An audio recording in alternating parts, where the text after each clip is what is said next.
What's up, everybody? It's Trey Smith, one half of the Blue Bloods College Game Time podcast. You are watching the Hog Heaven playlist. And before we get into this, I just want to say Happy New Year. And if you're a current subscriber, thank you so much. We reached our goal of hitting 1K by New Year's Day. It came down to the buzzer, but we hit it. We're now over 1,000 subscribers. Now we're headed for 10,000. Not going to talk about all that in this video. That'll be a later video when I'm on with Brandon. However, right now, let's talk about these Hogs. Man, oh man. 9-4, closed the door. I mean, I've been cheesing ever since the final whistle blew in the Outback Bowl game. You saw the title to this video, From the Outhouse to the Outback. And I just want to talk about just a few things from that game that stood out to me as it pertains to the future moving forward. Okay, it's not so much, this video is not really like an analysis of what happened in the game. It's more of a, man, what do we have to look forward to in 2022? Because, my goodness, if you watched that game, you saw plenty to be excited about. And for me, that's kind of the perspective I was watching it from. I know everybody kind of watches the games from different perspectives. Really, I wasn't too nervous, even with that abysmal second quarter. You may have saw, if you follow me on Twitter, at It's Trey Smith, you see it right there on the little graphic. I said, everyone change your hoodies and hats for the second half. We got to turn this thing around. And this is the hat and hoodie that I switched into. And, it never fails for me. I'm a superstitious guy when I'm watching the Hogs. But I still had a pretty good feel. First thing, I think we're seeing what this team's identity is going to be post Treylon Burks. One, it's KJ's team.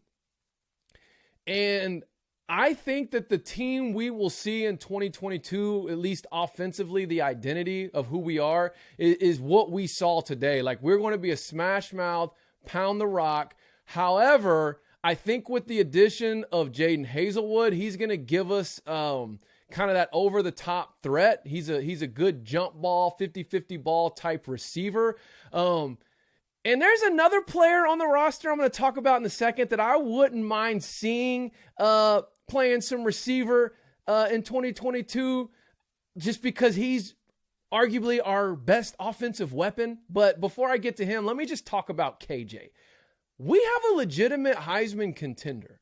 And I say that with the understanding that we're playing in the SEC West, and if KJ's going to legitimately make a push to be a Heisman finalist next year, he's going to have to probably beat Bama.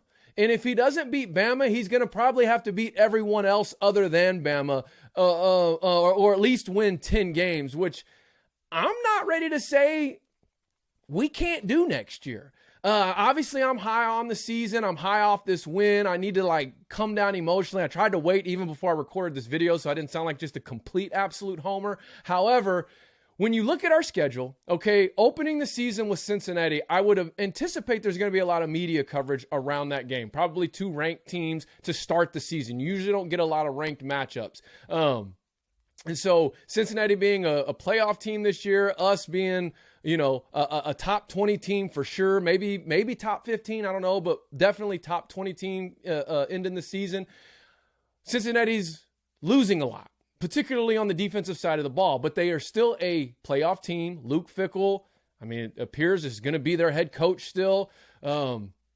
And so that should have a lot of media attention around it. So KJ right off the bat will have an opportunity in the limelight to show what he can do. And I think if he could just win games and do what he did this year, protect the ball, make plays when we need them. That's the one thing about KJ Jefferson this year was he made plays when we needed him to make plays. He had his struggles, particularly early on in the season with throwing the ball. But the guy's a playmaker and he's a gamer. And he won some games for us. He led our team on drives when we needed him to lead us on drives. He got us, crucial third down, fourth down conversions when we needed to. He's just a hoss. And I really think he set himself up for an even better 2022 season. And depending on how many games we win,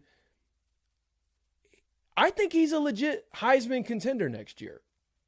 Now, what's going to help with that, are the weapons that he's surrounded with, right? So let's talk about that. First off, his running back room, we are arguably going to have one of the best running back stables in the country in 2022. I mean, watching this game between Dominic Johnson and Rocket Sanders was a 1-2 punch. And then with A.J. Green, who we still haven't even fully seen what that guy can do.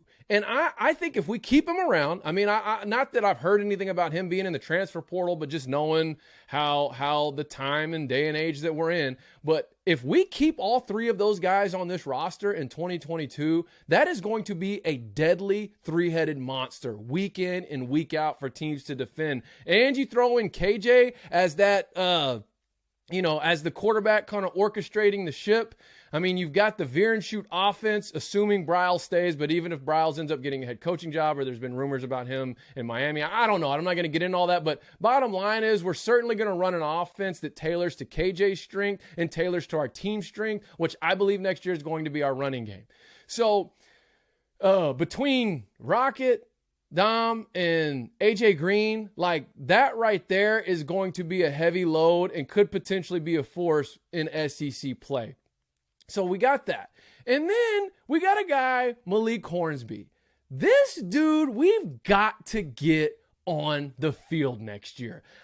I'm cool if we have packages for him to come in at quarterback, but my goodness, can we put him in the slot? This is the guy I was referring to at the beginning of this video. He's our, best deep threat. He's our fastest guy. I mean, you saw him today in the Outback Bowl. The guy, he's a blur. He comes in and, pew! I mean, it's like he just runs past guys. He's like the Flash. So I don't know if the guy can catch, but if he can catch, or if he can spend the entire offseason and summer, catching balls just so he can be utilized in a different capacity. I'm not saying completely, change his position, or maybe I am saying that. I just feel like if we can get that guy on the field and you've got him in the slot, you've got Jaden Hazelwood out on the edge, you've got the running back rotation that we have with KJ, that's an offense that's going to be dangerous.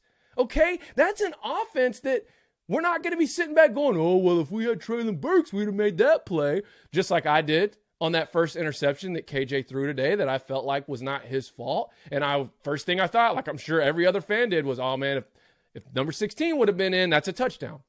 But I think our offense could be very dangerous next year. I think we need to find a way to utilize all of our weapons. And one of those top weapons, I believe, is Malik Hornsby. And I think if KJ's surrounded by that much talent and that much, depth, so to speak, he's a potential Heisman guy. So I don't know. Let me know in the comments what your thoughts are. What did you think about the game today? What do you think about the game, this team moving forward into 2022? And what are your expectations? And as always, if you haven't subscribed, please hit subscribe. Like I said, we are the Blue Bloods College Game Time podcast. It's a YouTube channel, Blue Bloods CGT. We drop college sports content every single day. And right now, specifically, you're on the Hog Heaven playlist, which is exclusively Razorback content. Hit subscribe, leave me a comment, and let's talk about it.